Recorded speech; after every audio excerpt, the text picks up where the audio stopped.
Welcome back to the Puck Bunker. I'm Rocco Zappia, joined as always by my co-host, the man single-handedly responsible for ending the Cuban Missile Crisis, Darren Boyce. How are you doing this evening?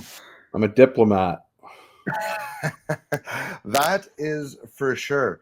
We are we're coming up to draft here. It's next week, so it's about time that we actually do a mock draft. We actually haven't done one of those, just the two of us this year. We've been participants in several, but we're going to do one just us. So this is the Puck Bunker's first and final and official mock draft. We're going to be operating under the assumption Florida's up 3-2 in the series as of this recording. Episode may come out before that or not sure yet.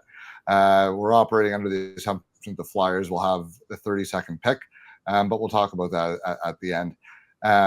We're going to ideally, this is our best guess, obviously, of where players are going to go, and will vary probably. These aren't our rankings. Yeah. This is where we think guys are going. Yeah, this will vary from our final rankings, which will be out before the draft as well next week. But this is going to be our best guess based on teams' draft history, player preference types, situational need, all that sorts of things. So, Boyce, is there much debate here at number one for us, or are we both? It seems like a foregone conclusion that Schaefer is the guy the Islanders are leading towards, barring any major surprise. I think they're going to take him, but I don't. There's a possibility they take Misa, I think, but I think it's pretty likely going to be Schaefer. So I think we're okay putting that one in there. I think he's pretty highly regarded by the scouting community. I think that's the pick they want to make. So yeah, I would otherwise. I would tend to agree there. I think if there was the world where Misa was like their guy, I think we would hear a lot more rumblings about possible trade scenarios than we have, which have been basically zero, really. Yeah, we haven't really heard anything. So that's kind of anticlimactic, but I think that's the popular pick right now, and we're not going to disagree with that. So Schaefer to the Islanders at number one. Can we pencil in Misa for San Jose, or do you think there's any chance that they go with a Desnoyers or a Frondell? Well, we've heard it from a couple people that it's possible. I'm a big Caleb Desnoyers guy, but I don't think that's a little rich for me. Like Michael Misa was the best. I think he had the best season of any draft eligible guy anyway. He did have the best draft season of anybody, and he put up points and goal totals with some of the best names to ever come out of the CHL or out of the OHL for sure. Anyway, so pretty impressive what he did. I would have a hard time seeing them pass on him. Now, my only counterpoint to that, maybe look, they've got Celebrini. Maybe they want someone who fits into more of a traditional number two role. That's a naturally strong defensive player, but I still don't think that's a good enough reason to bypass Misa. I think they'll take him. I'm going to say a couple things here. There isn't really like a flaw per se with him. Like he's big enough. I think he's actually, when he puts his mind to it, pretty defensive. He can be a decent defensive guy. He's was some physicality this year. He's a good playmaker. He can score. I've seen him play the wing before. He has that versatility on him as well. You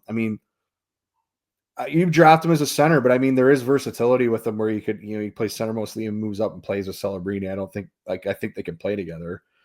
Yeah. They would rather have Schaefer though. I think if that was available to them, but I don't think it will be. Yeah. I think at this point they just take Misa and then kind of go from there. I don't know. Like a Desnoyers would really fit. It would really fit nicely with Celebrini, like up the middle, because then it would actually probably slot Desnoyers in, a really good spot, and like that's a really good center tandem for years. Yeah. But I don't think Misa's defense. Like again, I don't think Misa's a bad defender, so I don't think that's worth doing that because he's a far better offensive player. Yeah, I think you just. You don't look the gift horse in the mouth there. You stayed in second place, second draft pick, without winning one of the two lotteries. So you kind of won without winning. So maybe just take the guy And I think that's what they'll do. So I mean, we'll pencil in Misa. It's unsurprising here. So this is where it would really get interesting at number 3. And look, we're going to want to argue for Desnoyers because we both love him, obviously. Do we think that's what Chicago does? And do we think that he's the best fit for Chicago? I'm going to go with our friend the Don here and go with the betting odds. The betting odds have really kind of flipped upward that they're going to pick Frondell. I don't know about that fit though, because Bedard is also a shooter. So like I'm looking at Porter Martone here. Well, I think they should take Porter Martone actually, but I don't know if they're going to. Like it just doesn't like to me, Martone or Desnoyers should be the options. I think Desnoyers is an option for them, but I don't think it's Martone that's the other option for them. I think it's Frondell. Yeah, no, I don't disagree, but I'm just like he's big. You need a big guy. They do. They're building a small team, man. They need a big guy. They need a big forward, a big strong guy. Also too, I think Martone would actually fit quite well because he's a good playmaker and he's a big body. He kind of fits with their smaller group that they would have. I think he sees the ice well enough that he could keep up with Bedard's brain. Well, that's what look, they have some small their other guys, maybe not Bedard's the fastest guy, but their other guys are fast. Like they have drafted quicker guys. Yes. So I don't think it's I don't think it's a bad thing that they would take a bigger guy. He needs to work on his skating, but he has other skill sets that A, translate, and B, are really hard to find. I just don't think they're going to take him, though. Like, I don't think that's what they're looking for. No, I know, but I don't see, and maybe it's the shooting ability of Frondell that has them kind of more leaning that way over. He's a safe player. He can play center. He can play wing. He'll be a reliable guy for them. Maybe they think he's the safer player even than Desnoyers, right? Like he's going to play. He'll probably play on their second line. He could be their second line center. He can be one of their wingers. He can play in every situation. Like they need guys like him that are responsible. And maybe that's kind of the thought process there. I mean, if they were doing that, I would take Desnoyers instead. But that doesn't seem like... I think it's between Desnoyers and Frondell. Like I think that's who they're choosing between. It's funny because we both want to pencil in Desnoyers here, but Frondell seems to be the more popular name going around, and that doesn't always mean shit. Like look at Puljujärvi. I'm gonna say, I'm not gonna compare those two though. No. I just mean no. I'm just saying in terms of how a surprise pick can happen. Yeah, the thing with Frondell, he's played in a pro league. He's shown he can do that. Played really well in a pro league. Shown he can play really well with good players. He was hurt to start the year, and there's probably more growth. But again, I know he's already as big as he's probably going to be. He's probably not going to gain that much weight, but there's probably more offensive growth potential there than we probably think. I think his offensive game is just fine. Yeah, I don't think he might have the best shot. He does. It's just you're bringing him on as another high pick with another guy who is a shooter. Yeah, you wouldn't want to score too many goals. Well, someone has to get them the puck.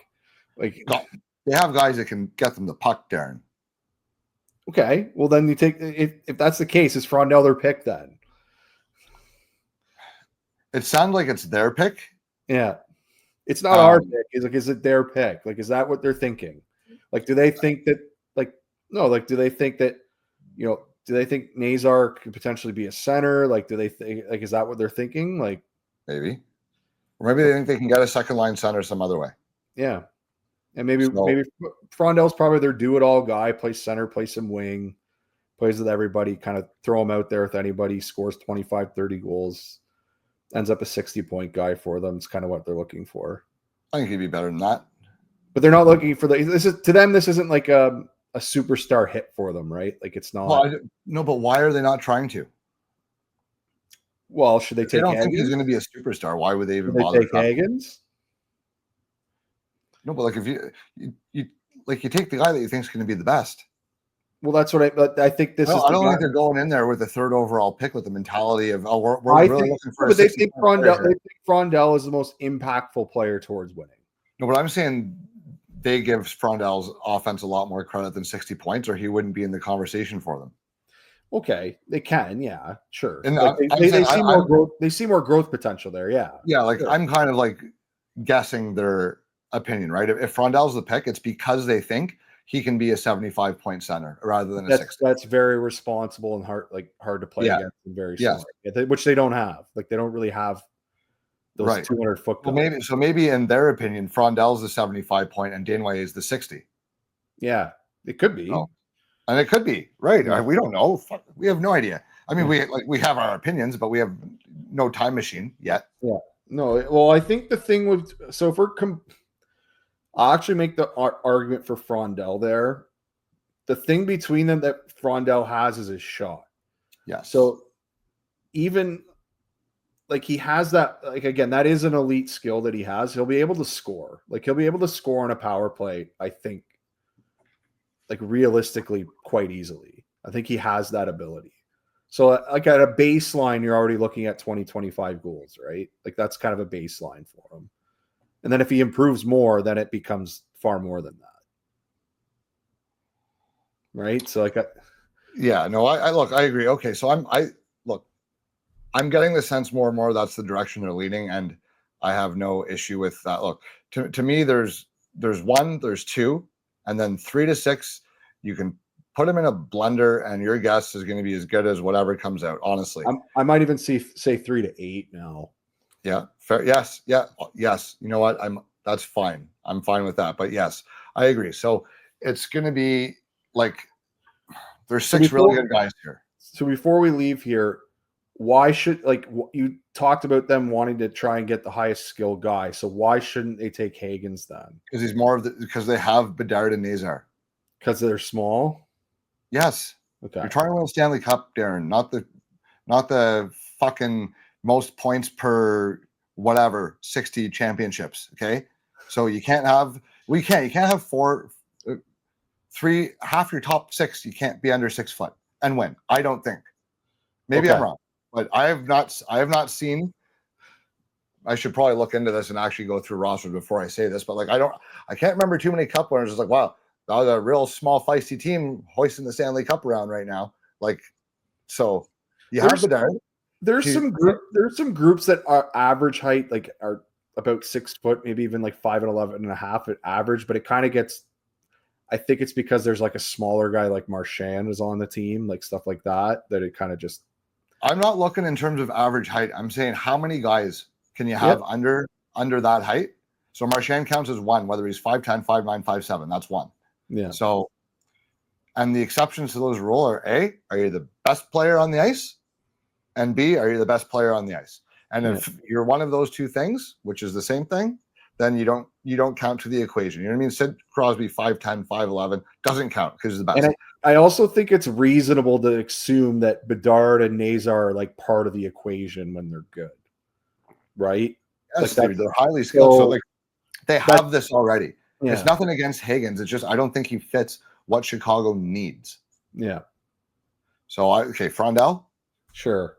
Okay. The Dawn won't like our pick, but we went with the betting odds like the Dawn though. So okay, the Dawn's gonna have to just get over it, I think. Utah. Now, can we put Desnoyers now? I would. I think so. I would. But considering what we have heard, the option is actually him and Martin here. And I think there's a lot of smoke on that. And the reason I think they might take Martin is if Desnoyers goes before here. There's a realistic chance they take Martin. But only if Desnoyers is gone, you think? I think so. Okay, well, in this situation, he's available. So I would take Desnoyers. So is that what we think they're going to do? Yeah. Well, if we think the draft is going this way, yeah. Because again, they're looking for a two-way center, a guy who brings, Desnoyers is also physical. Like he's not as physical as Martin. Look, he'd be a he'd be a fantastic complement to Logan Cooley's speed and skill. Yeah. Like he would, and again, he could fit right in. He could be on that second line center role, even move up eventually when he gets more playing time and more, used to the NHL game. But you know what you're going to get from him, right? Like you're going to get a quality game from him. You get no mistakes. You get a guy that plays 200 feet. You're going to get a guy who actually has a lot of room to grow. That can, I mean, look, I've said this before. I think it gets glossed over that he's 175 pounds because, again, I'm going to mention another guy. Jake O'Brien here is the same, but they at least hear people mention that more, that he has, he could grow a lot and it could really help him. Like, why isn't it with Desnoyers that we say this the same thing? Because they're the exact same. They both have professional, like literally both their families have professional athletes in them. Like it's identical, the gene pool they came from, basically. Yeah. So why can't he be 210? He's physical. Like he's going to be a lug to play against. I completely agree. I think if he's available, he's got to be the pick. Yeah, I think Utah's happy to take him there. I'm not sure Hagens again is a choice for them, and again, I'm not sure it's because of Hagens per se. It's just because they already have smaller guys in their lineup. Yeah, like I think that's what the issue is. I agree. It's just not the right fit. And also, they might not again. Both these teams might not see Hagens as a centerman. Like it's very possible. Like we have to talk about that. Like it is realistic that they think that, and these guys they think these guys actually do translate as centermen.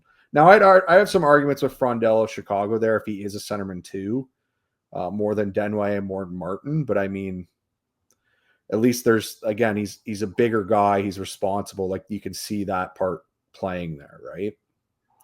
I completely agree. I think Desnoyers would be a fantastic fit here for Utah. He's about as can't miss as they come, in my opinion here, in terms of being a top 6 center. So let's pencil that in. They've got Cooley and Desnoyers down the middle. That looks really good for them, I think.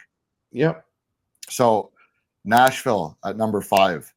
Now, look, to me, this is an obvious place for Hagens to go. And I think one that makes a lot of sense, but it wouldn't be in line with how Nashville necessarily really historically is drafted. No, but what was the stat that Grant told us about their forwards? They've never drafted a 65-point forward. Ever. Which is wild to me. Insane. Yeah. Insane. And they have 30 years been around? Yeah. So I'm just looking at who they've drafted here lately. Like they're drafting a lot. Like even Cern last year is like a bowling ball to play against. Wood's a big guy. But they haven't really had a chance to pick talent like this though before. Like, oh man, like I think they take Hagens though. Like I really do. Like I mean, they took Stieg out of the development program. Like they have, like they're not adverse to taking guys from they're not adverse from taking guys from U.S. college or the national program. So I mean, the thing with Hagens too is like Nashville loaded up last summer, and there's a chance they can't get any value really for these guys, and they're kind of stuck with them. Hagens can step into a top 6 role within 2 seasons at most, and be effective for them. Let's say this, okay? I think it's reasonable that Nashville could think he could play center, and they have a good situation that he could step into there where he plays wing to start. Like he can play the wing to start, and then they can try him at center and give him opportunities with good players at center, with veteran players, like good guys to learn from. I actually think that's a good situation for him. I think it'd be a great fit. Yeah, like again, if he went to like Chicago, I would kind of worry a bit more because there's just not much there. Whereas he would be expected to do a lot more, where I feel like it would actually be a good situation in Nashville. He has some veterans around. There's guys to play with. They can kind of wean him into playing center, which is where they're going to want him eventually. So they don't have to start him there. And like the other thing is too, they can kind of shelter his minutes a bit too, like to start. So that actually, even for him, might be the best spot for him. Because like, and honestly, like Nashville they need a homegrown superstar. Yeah. It's not something they've really, I mean, they have had it, but it's been on the back end, right? They've had Weber, Ellis, Yossi, Suter, Seth Jones. So, but they haven't, like Grant said, never had a homegrown superstar forward. So I think it's about time they kind of swing for the highest offensive potential that they can. This is, again, Porter Martone would be the one that fits in with their draft history a little bit. Does. I think he's an option for them as well here. I don't think Brady Martin is an option for them here. I think they might go a little greasier at that second pick that they have. I think they need to try to go higher. Yeah, they need to go the higher offensive upside here. And again, I'm gonna state this to the people who think he is a center. This is the best situation for him to actually become that centerman. And I think they would think that too. Like, okay, this is a good situation for him. If we're worried that he might not be a centerman, like, we have the ability to put him in positions where he can become, that top line guy, which is what they want. And if he isn't, he's a top end winger. Like we said this before. I think he's Phil Kessel. He plays wing. Yeah. He should look. I know, like Grant said, he could fall to 10. I think that is a bit of a mistake. Like, I understand what he's saying, and I do actually kind of agree with it, because if you're a winger, your value goes down. Winger, your value is a lot different. It is a lot different, but I do think even as a smaller guy, there can be a good winger here. There could be a great winger. There could be a first line 90 point. There could be an 80, 90 point winger here. Yes. So I think, to me, even if he falls to 5, I still think that's kind of the limit here, because, like, again, he played college this year. Like, he didn't play in the CHL. Like, he challenged himself. He's playing against 22-year-olds. Do you think there's any role in where he falls like Cole Eiserman did? Not obviously to 21, but if he fell to 9 or 10, that would be similar, I think. No, he can't. I think that's a mistake if he does. Like, he could potentially listen. If Chicago thinks he's a center, he's going to go 3rd. I don't think he's going to Chicago. I don't either, but I'm just like, if they actually legitimately think that, they're great at hiding it. But he could go 3rd. Okay, so Hagens to Nashville is what we're doing. All right, I'm on board with that. Now, 6 overall, I'm going to offer up. I don't even know if it's considered a curveball now, but I'm going to offer up a bit of a curveball, and I'm going to say that Philly takes Jake O'Brien. Why does it feel like that's actually like what is going to happen? Because look at the Flyers, like Luchenko, one of the biggest second half risers last year, right? Michkov fell to them. They took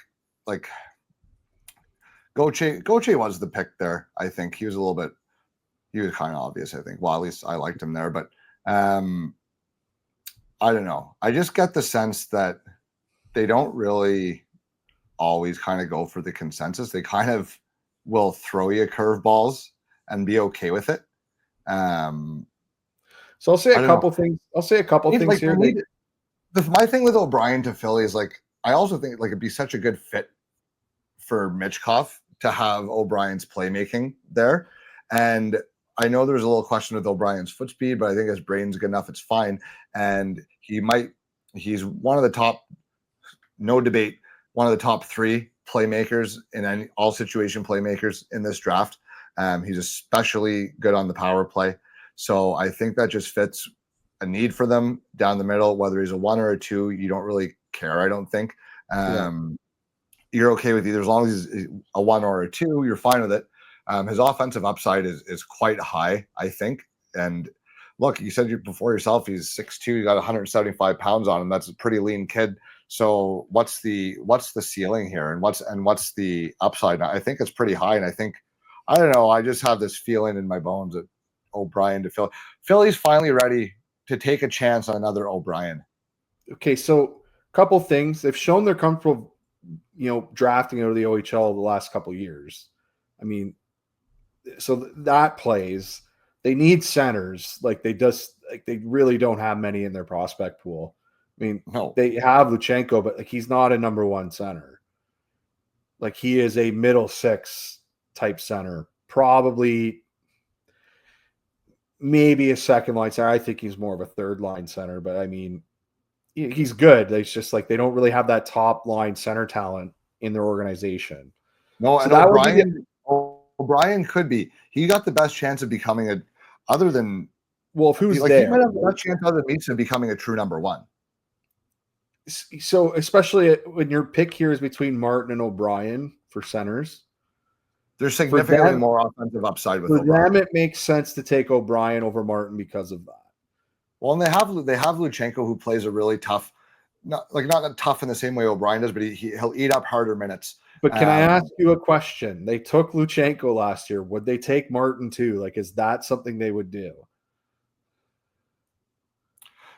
Luchenko doesn't have the physicality of Martin, and he's much speedier of a player, but he is good. He is very good two-way. He'll eat up the tougher minutes, and they could take Martin, but I just feel like, they were comfortable taking Michkov. They saw something in Luchenko that made them comfortable coming off Buim, and I think they're a team that's okay playing their hunches.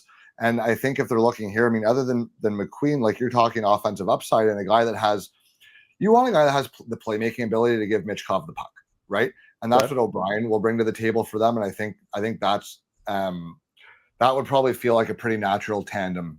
They're also not really going to be like that great for a bit. Like they can wait on him a little bit because he needs time to grow. Like he's not making the team right away. No one thought Luchenko would either, though. But O'Brien doesn't have the foot speed to make it next year, whereas Luchenko did. Yeah. Okay, I'll take O'Brien there. I think that's fine. I'm okay with that pick. I mean, I'm at 7. I think they are. I think Boston actually is taking Brady Martin here. I've got a pretty tough time disagreeing. Are we going to have a Porter Martone? Well, I would if it was me, I would take Porter Martone here. But again, it's the centerman versus the wing thing. The only thing is if Nashville took Martone themselves, but I don't know if they would. He would fit with what they do, though. Yeah. Geez, I have a real tough time not penciling in Martone here. But all this, is there a world where Brady Martin isn't like the epitome of Boston Bruin? Yeah. So it's just it's tough. Like they want to play a certain way. But Martone has the tools to play that way. He does, but let's just look at some of the guys that they drafted Letourneau last year. Yeah. I'm just looking at the centers they've drafted recently. Like the best guys like Poitras. I know they need a centerman. They don't have any. They literally do not have any centers in this. They really need Letourneau to turn out.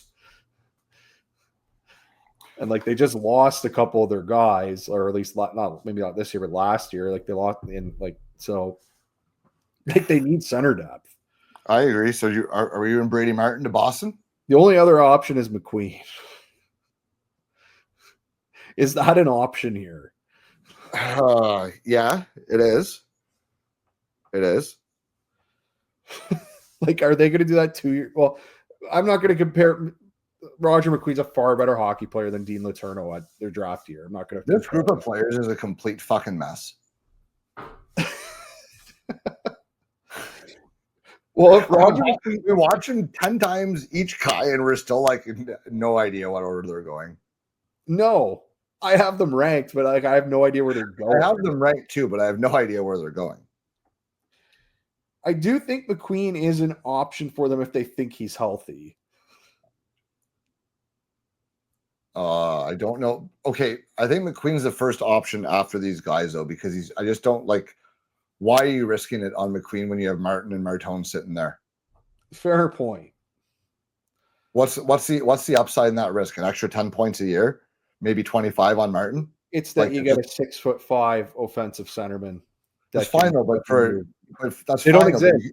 Well, but look, you can have a healthy Porter Martone that'll put up the same fucking points. I know he's not a center, but it's just not worth the risk. He's a winger, not a center. I know, but it's not worth the risk. Okay, but I'm just telling you why. Like, that would be why. I respectfully disagree. Like, that would be why. Okay, well, Brady Martin to we're doing Martin here. Like, you think that's just it, which where the tea leaves are here. Well, I had to let you fuck my night up at some point, so it might as well be now. Okay. So, like, I would take Martone here too. I did in our mock draft. Like, I took Porter Martone because I couldn't turn him down. Why didn't you take Brady Martone? Can't have them both. I do think they're going to take Brady Martin strictly because they are in desperate need of centers. He would be very well loved by Bruins fans. I think. And you are what you draft. That is literally what that organization wants, is that type of guy. Okay, Seattle. Are they going to finally take a defenseman, or like they can't pass up Martone here? Can they? They can. So why do you think they would take him, and why don't you think they would? I think they would take him because they're not fucking insane, and I think they would pass on him if they're fucking crazy. It's pretty much too good not to take here. I know you need a defenseman. I get it, but you're getting a guy that is ranked top 3 by a lot of people, or top 5 by a lot of people. Like, this is you know what I mean? So how do you pass up that upside? Because this could, like, look, if he just gets a little more consistent here, and I think this could be like a situation where it's like you look at him, it's like, how did this guy go here? Were you guys all doing drugs together? Or, did you just want to get someone fired?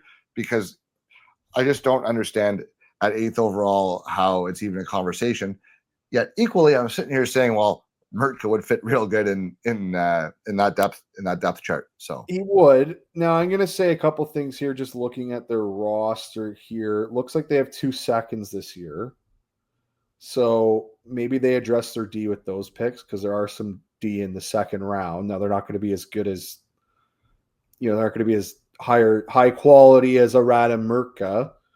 But maybe that's the thought process there, because again, this would go for the Martone argument. There isn't a ton of offensive talent.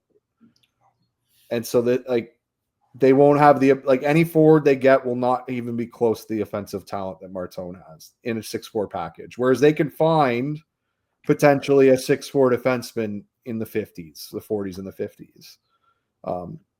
That may be a little more raw, but someone they like. Perhaps that's kind of the route they go. That would be maybe the reasonable route they would go there. I just think it's too hard to pass up Martone.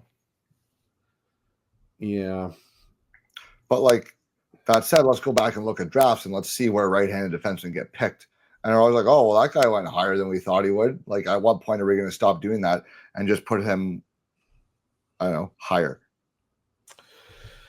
Oh, who's after them? Like Mrtka in Nashville, that would be that would fit with what they do. But I know they probably will do that. Like, yeah. 6'6" right-hand D who can skate and move the puck. Fuck else do you want? But look at Seattle's team though. Like, they're not. They need a defenseman. They have none. They've never drafted one, pretty much. Well, they need D. Actually, like, not high. Like, listen, like, this is their power play unit. Like, again, like, they're. I know I'm going to their last game here, but whatever. Like, it's their first power play unit here. Like, they're like, if Stevenson, Burakovsky. I traded for Kako. I forgot about that, which he was actually decent for them. Eberle, Schwartz, like they're kind of a little bit old up front. Yeah, I mean, they're not. I don't think they're going anywhere anytime soon here. They're realistically going to be. I don't think it's. I don't think it's like unrealistic that, like, oh, they take a forward. Like, this is like an egregious pick for them. No, Martone's the best player available. Like, oh, yeah. Like, I think, like, they've been using Shane Wright on the wing. Like, they'll probably want him to play center, right? Shane Wright and Martone. I don't know. don't know.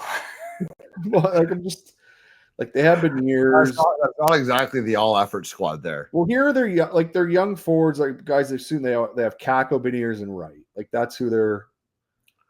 Okay, then you put around. a Canada jersey. Yep. You put a Canada jersey on Martone, and he is competitive, and he does look good. They drafted Catton.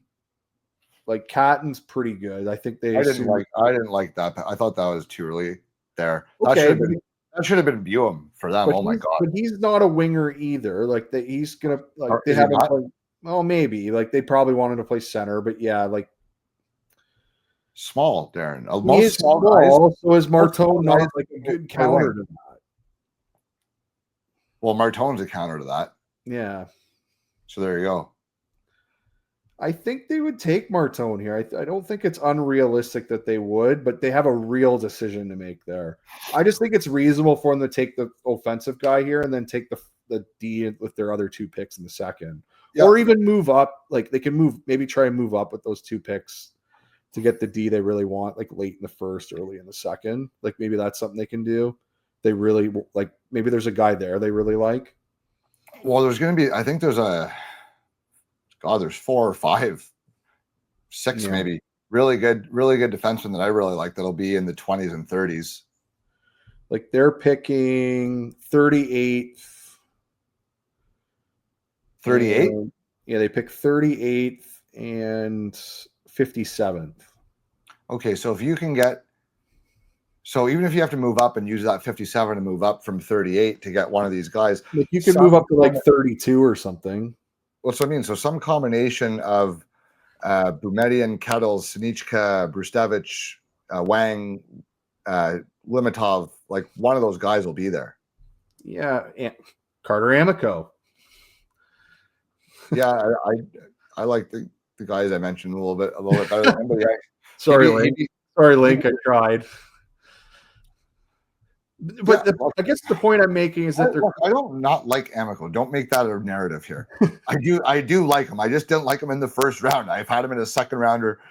Every time I've ever watched him, like this is a classic second round pick, big defenseman, decent feet, decent pucks. Like that's just what gets picked in the second, I think, a lot of times. So I think it's reasonable though that like because they have that first pick's 38 that they can either make a pick at 38 that I think is a defenseman and still get a quality guy there. One of the guys I mentioned will be there at 38. Yeah, I think. Or if there's some guy they really do like, they could move up with the 38 and 57 combo. I'm sure. Exactly. Yeah, I think there's some teams that would be interested in just gaining that extra asset to move down 7 or 8 slots there. I don't think it's unrealistic. If there's a guy they really like, so I think they take the forward. I think that's the play there because then they can take the D after. Okay, so Martone to Seattle. Congratulations, Seattle. You actually did win the draft because you've got a really good player slip to your name. So good job, because apparently we're idiots and let that happen.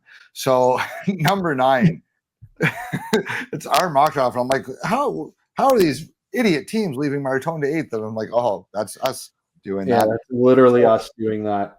Is Radim Mrtka to Buffalo automatic here? Yes. Okay, good. It should be. I mean, they need it. They need D desperately.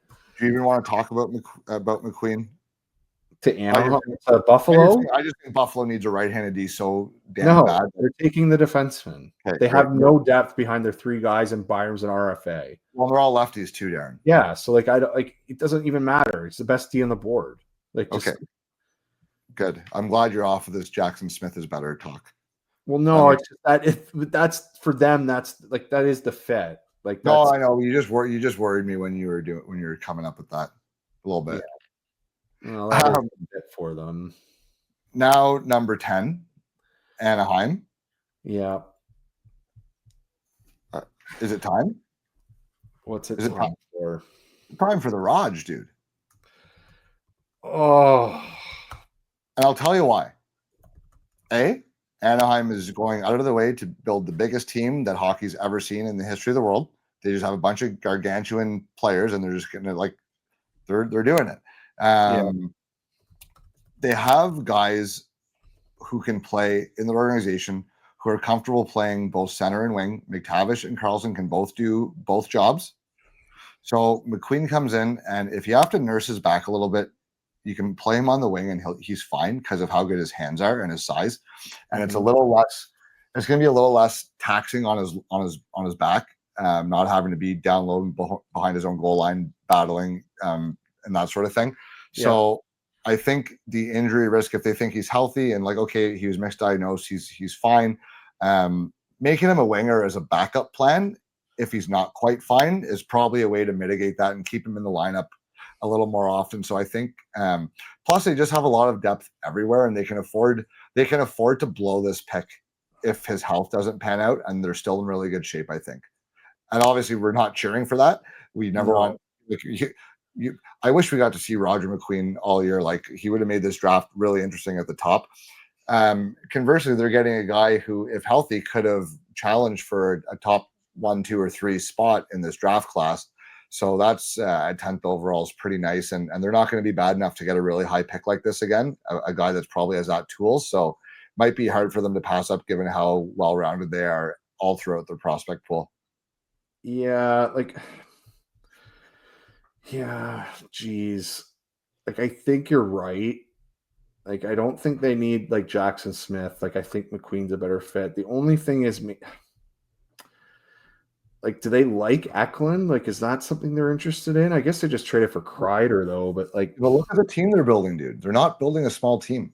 No, they're not. They're building the biggest team they can possibly fucking build. Actively trying, and it's not a secret. Can I ask you a different question, and you're going to hate me for this? Yeah. Is Lakovic an option for them? That's my only other option. Oh. To me, those are the two choices for Anaheim. Yeah. Well, let's see here. Strome's 3 of 5. They have Carlson and McTavish they have to sign.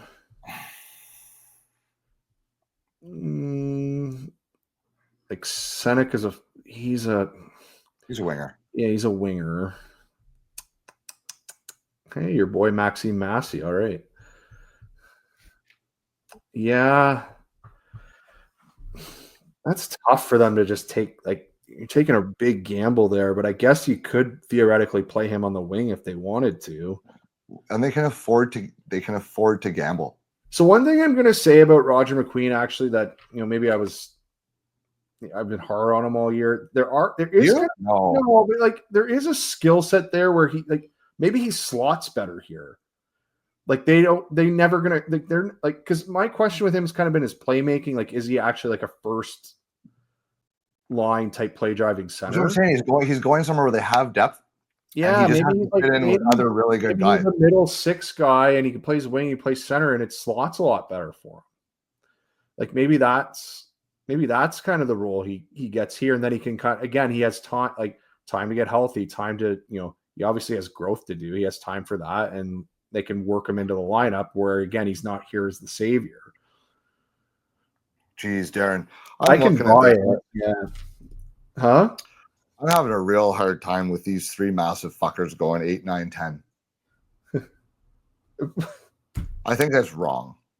Well, this is where we're at. Then we could literally post and say we're wrong. No, but I also think that might be how it goes. But I think that would be wrong. Yeah, we're wrong. That's literally the post that should be just this whole pod should be we're wrong. Martone going 8th is a crime, and we committed it. Okay. Yeah. This is getting out of hand, but that's fine. Let's continue on. McQueen to Anaheim. Are you fine with that? Yeah, I think you've convinced me that's a real possibility. Pittsburgh. Yeah. So if I were them, now I'm just going to go for me here. Are we playing with the assumption they have the second pick too? Like, yeah, no. I think we're not. We're assuming the Rangers keep it. They're assuming the Rangers keep the pick. Okay. Yeah. I think the highest upside guy is Jackson Smith here then. Like, they just need hit on talent here. Like they just start they don't have a lot. Well, they need everything. Yeah. Like again, 6'3", 6'4" D who can skate, move the puck. He's a good he's a good rush defender. He needs some work on his decisions. He's going to college, which is going to be good for him. Yeah, I mean, I think that's probably and like again, if you're going to pick between a D that you think could possibly be a first pair guy, maybe not, but you think he could possibly be versus I hate to be this guy again, like a smaller winger. Like they're probably going to take the forward, or sorry, the bigger D. Like that's just what they're going to do. Even if, and again, we can even like add Lakovic here. They're still probably going to take the D instead of the winger. Yeah, I agree. I think Jackson Smith. I think Jackson Smith to Pittsburgh here. If the top 10 goes how it is, that would make a lot of sense. That would make a lot of sense for them. Rangers. Let's say they keep the pick here. Okay. I'm looking at, for the Rangers, I'm looking at Lakovic or Aitchison.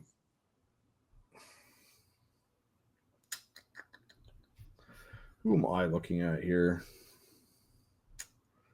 Not Eklund, eh? Is that what they do? I don't know. I'm not saying who we think they should take. I'm saying like what would they take? Mm-hmm. Well, just looking at their let's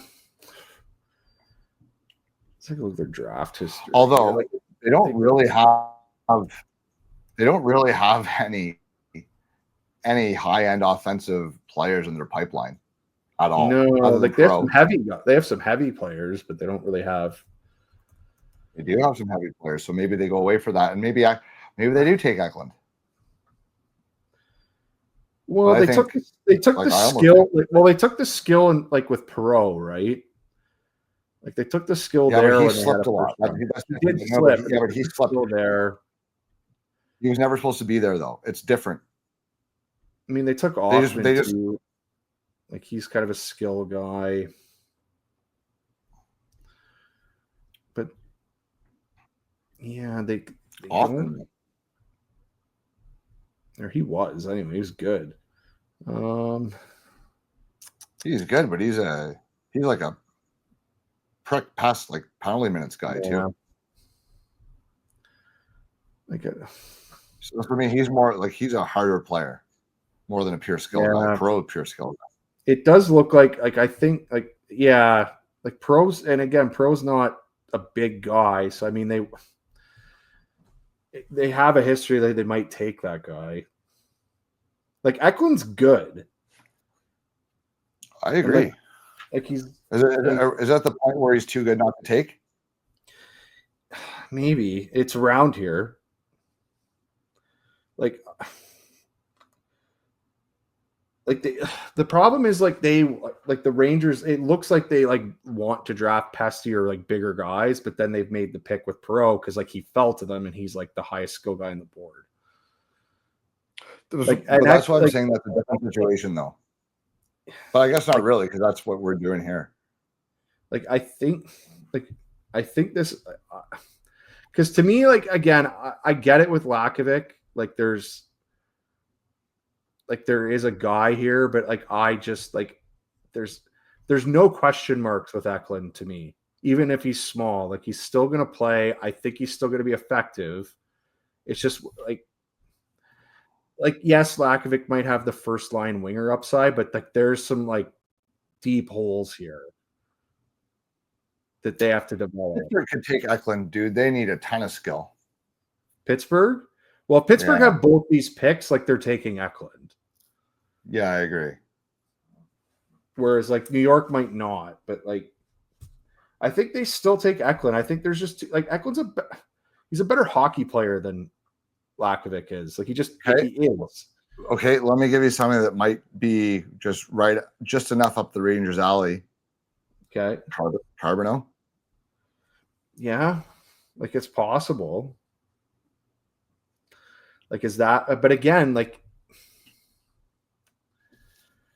it's more of a project for them, and like you're leaving like the thing is with Eklund, yeah, I get that he's 5'11", so he's not like the shrimpiest of guys. Like he's not like there's smaller guys than him that have gone higher here.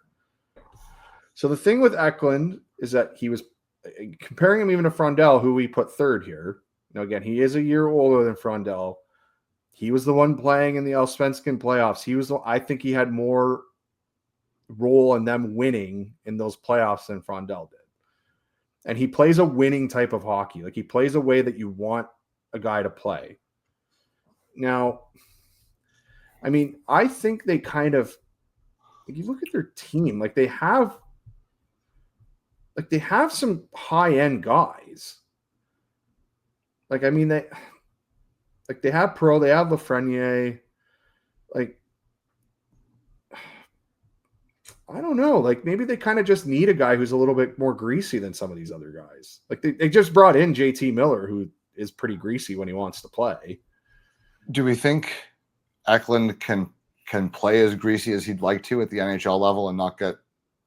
Well, let's say he might get hurt, but like we just literally McQueen just went 10th and he is hurt. But he's 6'5". But he is hurt. So I mean, yeah. Rocco, you love this guy. This guy just jumping in front of shots with his face, and we've already talked about this before. Well, I'm wondering if like the more I look at Pittsburgh and like I wonder if he just fits really good there. But well, we already made our selection. We already regret it. I mean, regret half of them maybe already, but that's okay. Yeah. Okay, okay. Rangers, Eklund, like he's too good to pass up here, I think. All right, where are we now? This is where things get real dicey. Look, I think Detroit's going to take Carbonell. It's him or Lakovic, I think. Who do you like more? But he just like, I don't know why he feels more like a Detroit pick. He's more like he's just a little more high event, a little more motor and hustle for sure. The question for me is who has the higher upside? Like which of these, like they both kind of have some flaws. Which of these flaws do you think you can work with more? Me personally, Lakovic. Yeah. But does Detroit feel that way? Yeah. Like, I don't know. Like they went with the Schaefer guy last year, I think. But there's also a guy who was kind of like thicker, a little bullish, and had a really good shot. Like Nate Danielson again, like a safer guy. Casper's good, but like again, that doesn't really prove anything. Yeah, it's a good question. It doesn't even look like size is really like an issue for them. Like they'll just take guys anyway. Does Detroit take Carter Bear? Possibly.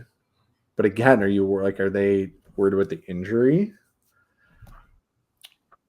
Don't know. Maybe we were wrong. Like maybe Carbonell and Lakovic aren't their picks here. Like that doesn't really seem like who they've been picking. Carbonell kind of does. Like even in 23, right? Like they took Danielson, they took the safer guy, then they took Sandin Pellikka. Like they took like more of a gamble after that. But they it looks like they're just taking the guy that they think is best, period. But they've also spread their picks around pretty much every position. Yeah. Do we call her shot here? Like, is it Carter Bear? Oh, I think you might be right. Like, I think, yeah, I mean, if he was healthy, he'd be the pick. He would be. Do they draft, like, what league are they more comfortable drafting out of, though? Like, are they more comfortable out of the Q or are they more comfortable out of the dub? It's hard to tell at the top because the Q's had such few first-round prospects over the last few years. I mean, well, I'm just going, yeah, they have, but they haven't drafted anyone from the Q since 2021. And they've gone straight dub guys. Like they had like 2021 Kosa dub guy.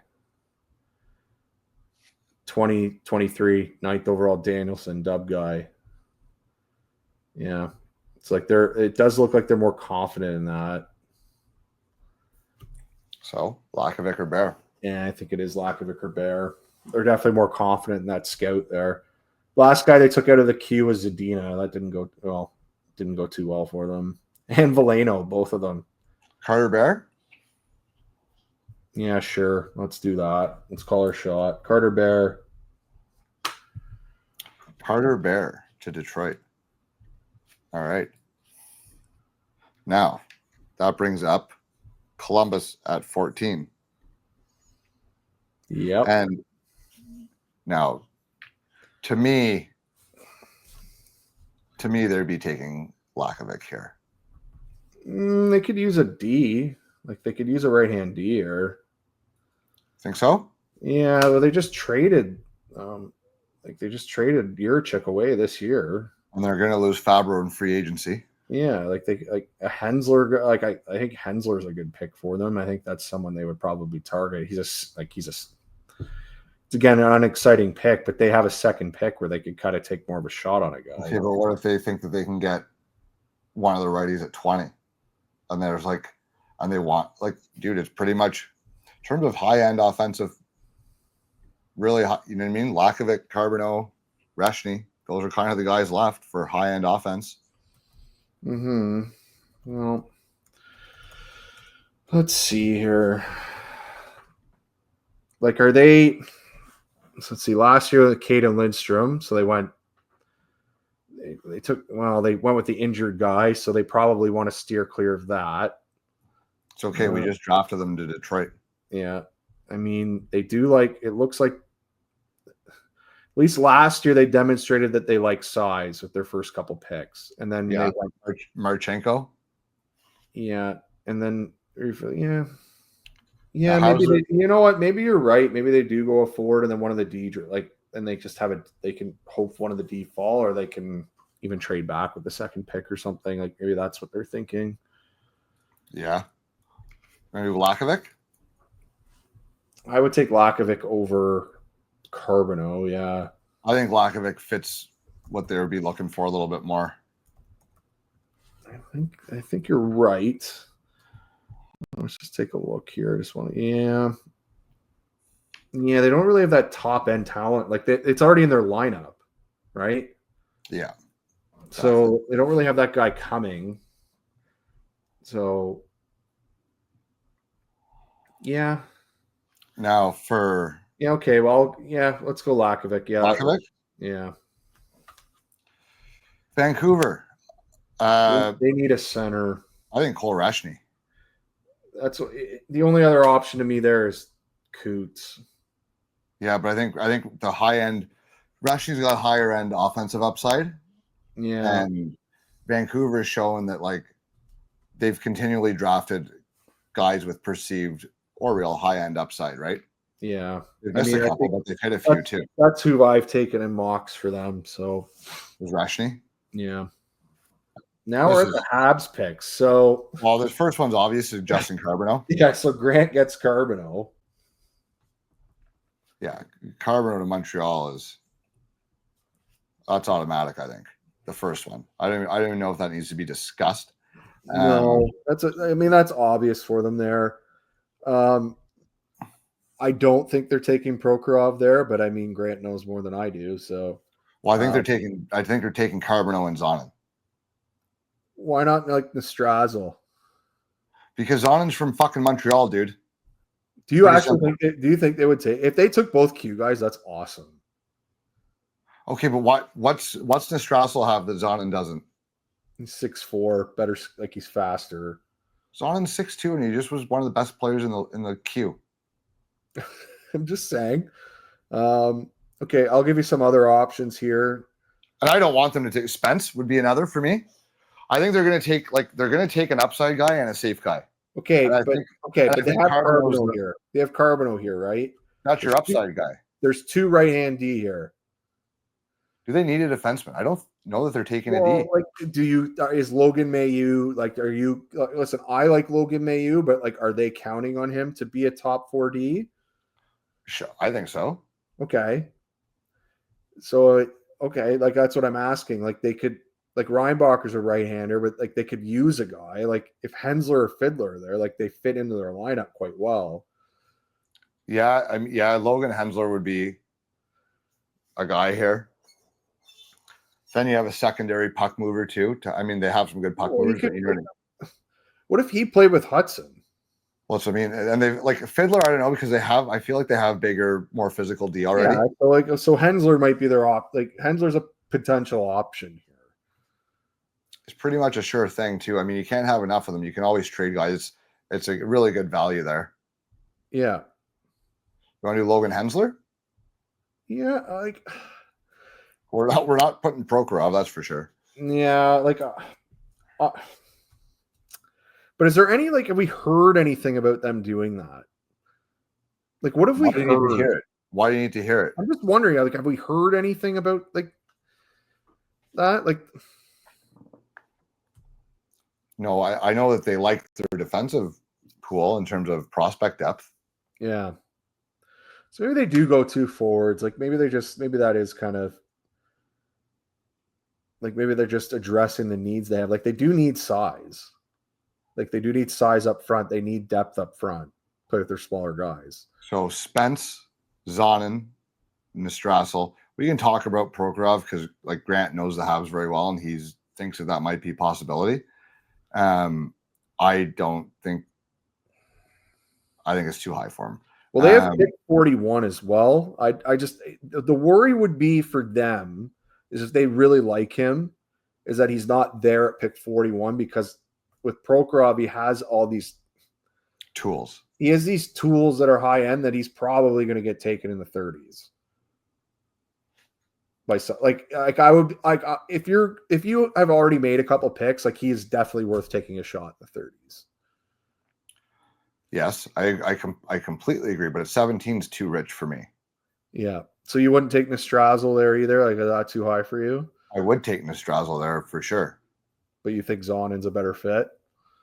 I think he's safer. I think he's safer, and he's from Montreal. Screw it. Let's go both Q guys.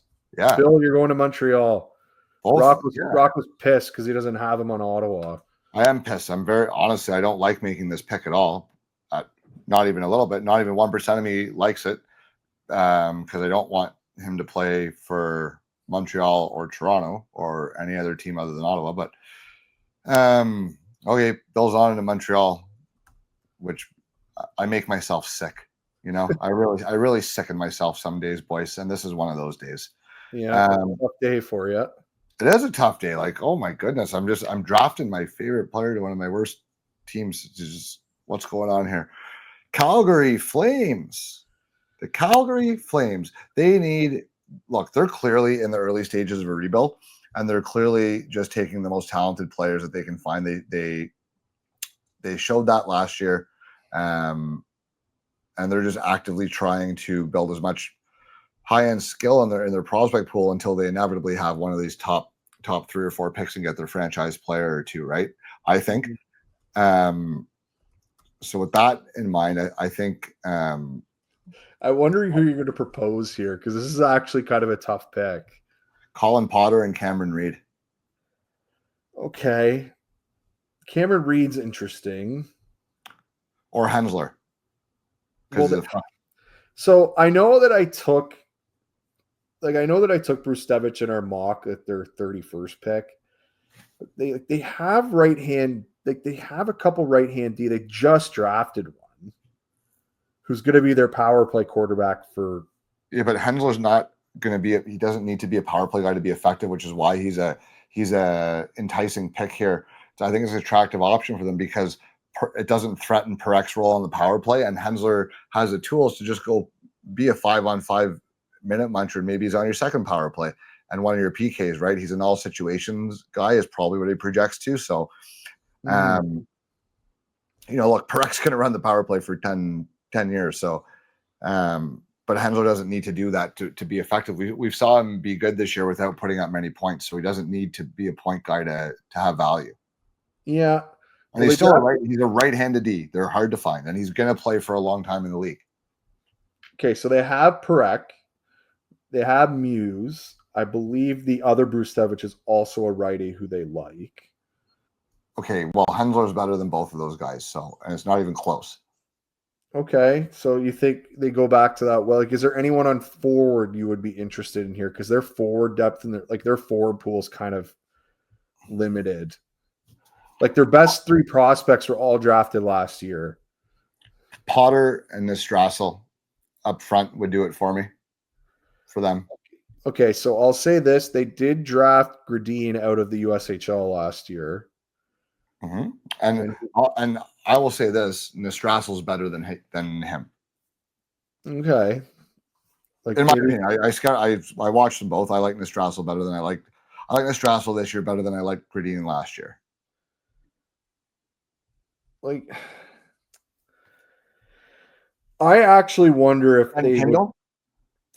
That might be stupidly obvious. He's fucking plays for Calgary already.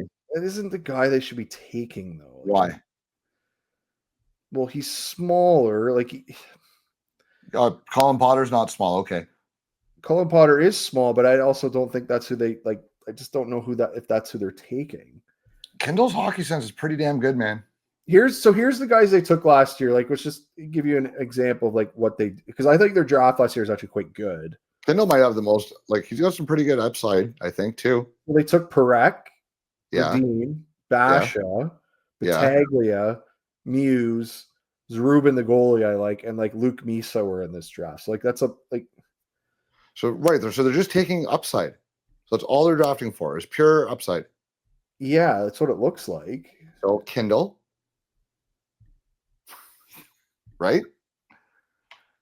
Who do you think has the most upside offensively between Kindle, Strassel, and Potter? Also Cam Reed. Maybe Cam Reed. Because they're like, what's their left side? Like, what's their left side? Like, they have Ball. Uyghur's under contract for a while. Like, Jake Bean's not great. Uyghur's not a factor by the time this pick comes into play. No. Like, Kuznetsov, I guess, was an okay. Like, there isn't a. Like, Moran, I liked for Moncton, but I mean, I don't know if that's. I think this guy's like, I think Reed's better than him. Yeah, you know what? Maybe they do take Cam Reed if they're going upside swings here. Now, do they like the physicality of Aitchison? Well, possibly. But like, I think like Kindle to me. That's not who they've drafted on D though. Kindle or Reed would be the picks for me. Yeah, I think it might be Reed. They could use a centerman though, like per se, if he's like we say he's a centerman. Oh, who's a centerman? Kindle, like if we're ranking him as a center. I have him as a winger, but yeah, I have a lot of guys as wingers. I don't know. I just think Cam Reed like has more upside. Like I think he could be. Like he's a left-hand. He's a lefty, but he's a D who can move the puck and skate. Like that's. Yeah, I like Cam Reed there. Cam Reed to Calgary? Yeah. Official? Yes. All right. Number 19, St. Louis Blues.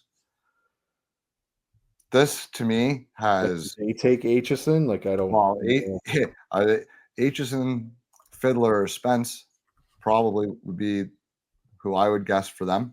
Coots might come into play. Coots might come into play for St. Louis. Coots is basically in play for a lot of these teams coming up now. Yeah, all of them until he gets picked. The thing is, though, like the way that St. Louis has drafted recently, like with their D, like they draft huge guys. Like, so Fiddler. Yeah.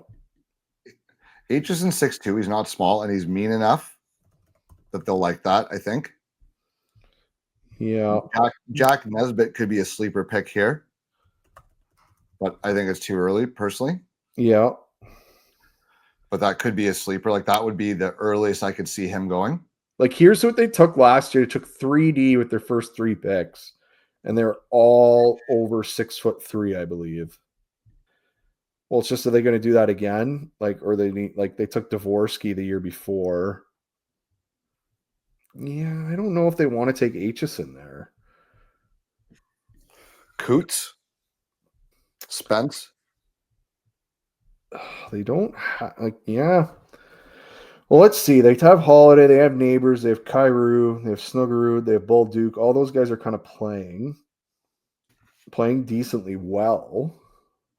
It's possible a guy like Coots, a guy like Spence, maybe one of those safer guys they like. Like maybe Spence is the option. Okay, they have a history. Like, look, Snuggerud's got some edge. Dvorsky's got some edge. The three big defensemen that they took. Like, do they take Hensler? Because that's like kind of different from what they have. Like he's a better skater than all of them, but like, well, yeah, but I mean, look, Aitchison would go up. Yurichek's the righty. Aitchison would be their top left-handed D prospect right away. Yeah, it's true. And he brings what they want. He's got a big shot. He's mean. He's big enough. Yeah. I don't know. I think Keishon Aitchison would fit well there. All right, you can have him. Although like if you want Fiddler, I don't think, but I think they already have that guy like in Yurichek. In Yurichek. So I don't know if that's like, and I don't know if Hensler is like as elite a puck mover enough to pass up Aitchison's physicality for them. Yeah. Oh, I can't believe it. Aitchison's going ahead of Hensler here. It's just a mock. We don't know what we're doing. No. Obviously, we're gonna criticize our mocks so bad. This is hilarious. So okay, both right-hand D fell to Columbus here. Right, and they're going to take one of them, right? Yeah. So which one? I'll give him Hensler. He's my higher guy. I think he's going above Fiddler. Like I just think he's a little bit safer, a little bit easier to project. Yeah. I think there might be more offensive upside there just because he's been playing college. Like it might. I don't know if there is, but like his puck moving is very smooth. Yeah. Okay, well, if this is the case, the Sens are taking Fiddler. Yeah. Like this is an obvious pick then because they need a right-hand D badly. He's big. He's the type of guy they're looking for. He fits exactly what we're looking for. Yeah. Now we're at Philly. You ready? Who are you saying? Nesbitt. I was going to say Coots, but they are going to take a center probably. You think they'll come out of here with two centers? Yes. They need to address that. Nesbitt's got more upside. Yeah, but like they took the high upside guy already. So what are you thinking? So you want like if they have O'Brien, Luchenko, and Coots, like that's your. Is that big enough? No, it's greasy. Like I think if you got Coots there, it definitely brings a bit of a greasy dynamic that maybe O'Brien doesn't have, and Luchenko's. I don't know if he's greasy, but he's like a tryhard. He battles. He's greasy in a different way. Yeah. He's like high effort. He's not necessarily like greasy. Yeah. But Nesbitt has a chance to be a top six. Really? And at 6'4", why not? His hands are so good, man. His hands are so good. If the skating comes, like he's an animal in front of the net on the power play. Really hard to move. I'm thinking their first power play. You have O'Brien running the half wall. You have Michkov as a shooter, and you have Jack Nesbitt in front of the net. I think that looks okay. There's an easy projection there to be their third line. I think it slots in fine with them. Like it's. I guess. Do you think they're taking their upside swing here? Or are they going to address their center position, and take the upside swing at the next pick? I don't know that it has to be. Like Coots is going to play center in the NHL. I don't know how. Yeah, but yeah. But they're safe guys that they'll be able to take at 32.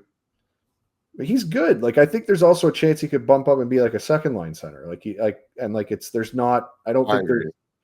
Like I don't think there's a risk here. No, the only risk is they're not big down the middle right now. Not right now, but they have no centers. Like they might even get Nesbitt with the next pick anyway. Who knows where? I was going to say that. Coots is probably Now, would they go to the wing and would they look at a Malcolm Spence or a Colin Potter? I don't think they would go Spence. Kindle. They really need centers.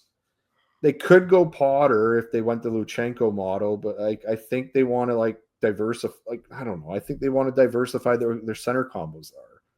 Like, they come out of this draft with O'Brien and Coots down the middle, like they're really happy. Okay, let's go with Coots. Yeah.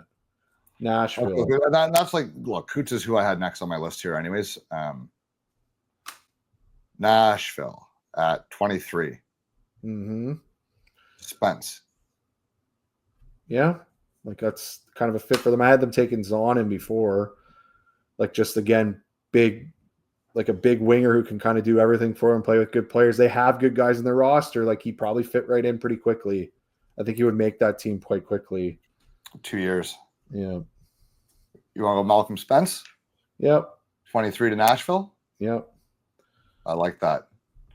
24, we got the LA Kings. Mm-hmm.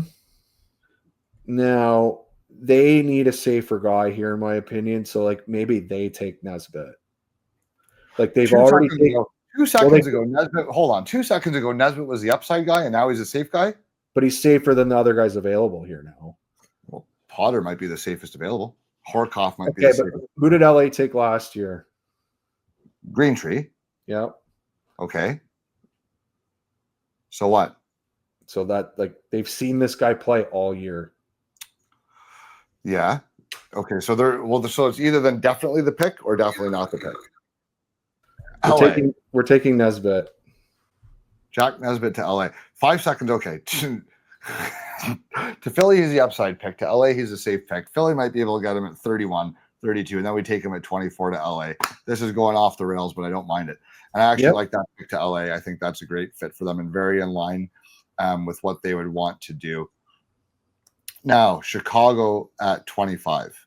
Nestrazel. Potter. Oh. Do you want to keep being small?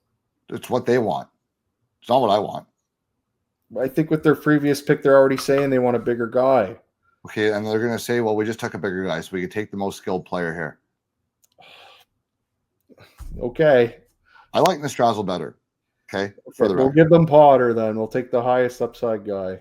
Well, do you think he's not?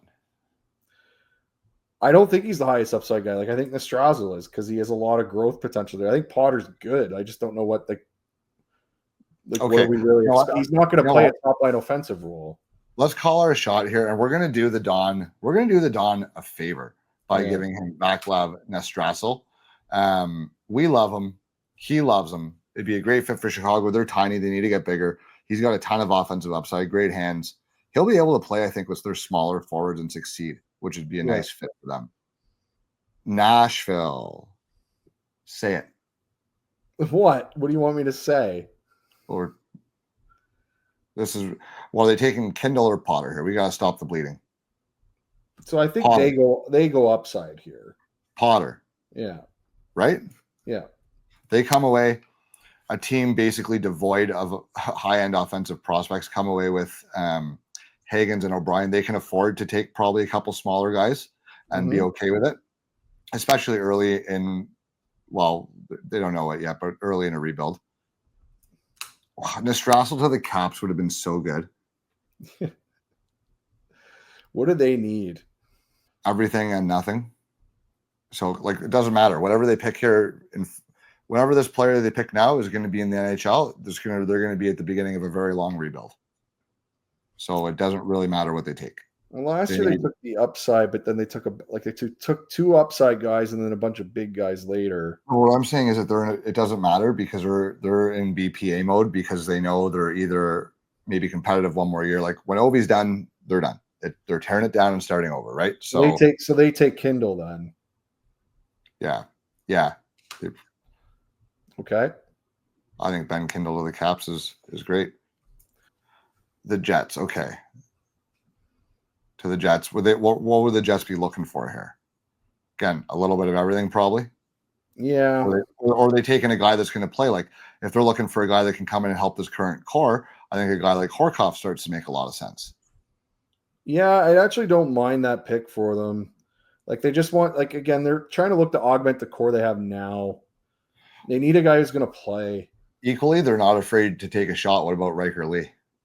It just wouldn't be the shot I would take. Oh, I would take Zarovsky if I'm taking a shot. Yeah. Look, I think Horkoff makes a lot of sense to them.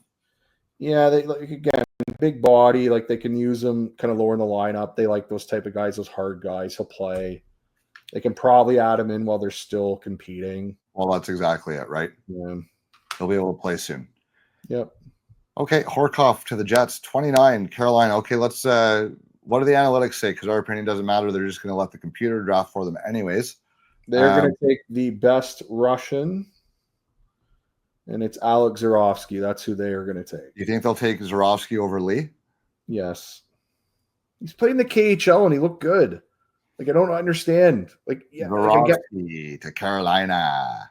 Like, he's really good. Like, teams are missing on him. I think Carolina has the balls to take him. So, San Jose. They will take a right-hand defenseman of some sort. You think they're going to take a right-hand D? Yes. Okay. I'm going to give you 3 names. Sinichka, Kettles, Yep. Brustevich. I think they're taking Sinichka. Like, I think he's the highest one on boards. Kettles is a year younger, a full year younger, almost. And he's way meaner. He's meaner, but Sinichka, I think, I think there's just a little more offensive upside there. I thought he really improved this year. But that is an option for them. They can take all 3 of those guys. Okay. And let's say I agree. Let's say we're on the same page. Sinichka maybe have a little more offensive upside. Is he going to be on any power play in the NHL ever? No. So why does it matter? Because it's not going to be his role.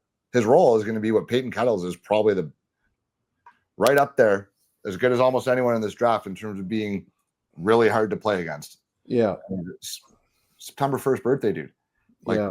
We just talked to the kid. Like, I think he is, and I don't want that to influence our rankings, and it won't, but like, you get the sense his personality is tough as nails. What did he say to us? He'd be in the trades, welding or woodworking, right? So, and I'm not saying Senika's not a hard player, but he definitely doesn't have that physicality and that like meanness to him. So, and I don't think you're ever going to see him on a power play anyway. So I'm like, okay, do I really care that at 17 he might move the puck a little bit better? I mean, we could put Kettles or Sinichka there. Like, they're going to take a right-hand D. It's just which one. Like, I don't know which one they're going to take. And Sinichka's higher on that list for most people, but I think the debate is there. Yeah. Okay, that's like I literally have these 2 guys ranked back. I've had them ranked back to back all year. So I'm fine with Sinichka. Now, like, I think Kettles to Calgary might make a lot of sense. I'm going to give you another option here because they want some offensive upside. Mason West might be an option for them. Yeah. Okay. If they're really looking to hit a home run, it's a secondary pick. They've kind of did that. Not that Gradin's the same, but I mean, they've been comfortable drafting out of the USHL before. Like, I don't know. Like, is that what they're looking at there? Like, I think they need to draft a forward. Who did we have them for their first pick? Reed. Yeah. I don't know, but like, what's the hardest thing to find? It's the hardest thing to find. They need talent, though. But what's the hardest thing to find?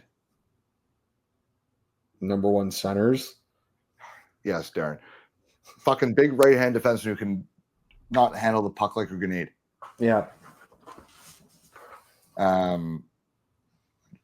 Equally, I don't mind Mason West. I think that's a shot Calgary would take. Like, I thought that before, too. They might take a shot on some of these guys.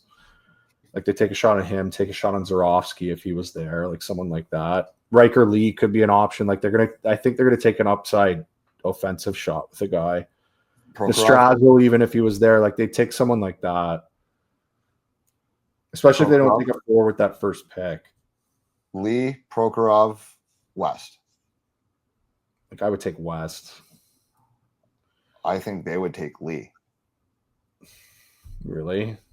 You want to put Lee then? I'll give you, if you want to give you that one, I'll give you that one. Riker Lee, if you want to do that. I don't necessarily want to. I wouldn't take personally. I don't think I might. Like, I don't know. But he did. He grew a lot, man. But They went upside last year, man. Like, I think Mason West is the most upside guy. He literally doesn't play hockey. Mason West, eh? All right. Well, what about him to Philly? Well, I have my pick for Philly here. Who? Joshua Ravensburg, and they're taking the goalie. Why? Because they need a goalie. They have other picks, though. This is their third pick. They're going to take him because they want to take a goalie here. What's their next pick? They are.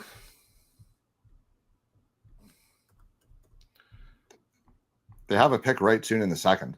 They do, but I think they want to make sure that they get their goalie. Maybe it's not even their goalie. Yeah, they have Seattle's, they have their pick. Yeah, they have multiple. I don't think a goalie's a play here yet. I think it might be for them. It's them in Nashville that are the team. Like, Nashville has a pick at 35. And what's Philly's next one? 36. Then they get one of them. Well, it's just I think Ravensburgen's up ahead on their board. So, based on what? Based on every scouting thing we've seen.